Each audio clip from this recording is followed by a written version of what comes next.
আসসালামু আলাইকুম, সবাই কেমন আছেন? আশা করছি সবাই ভালো আছেন। আমরা এই মুহূর্তে আছি ইতালিতে আছি। এই দেখেন লিবিয়া থেকে আমরা সবাই আসছি। এখন আমরা ইতালির সমুদ্র বন্দরে, ইতালির সমুদ্র সৈকতে ভূমধ্যসাগর পার হয়ে আমরা এখন উঠতেছি। আপনারা সবাই আমাদের জন্য দোয়া করবেন, আমরা যাতে ঠিকমতো প্রবেশ করতে পারি।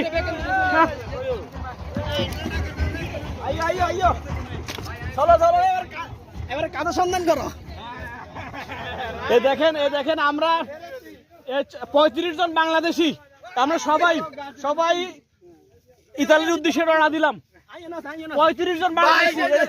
দেখেন কদিন আগে দেখছি মালয়েশিয়া কই ইয়াত নামাইছে সেন্ট মার্টিন, আঙ্গুর ইতালি কই কোন নামা দিতে ভাই। আপনারা সবাই ধৈর্য ধারণ করেন, দেখি আল্লাহ একটা ফয়সালা করে দিব। সব দানকে নিয়ে নাও।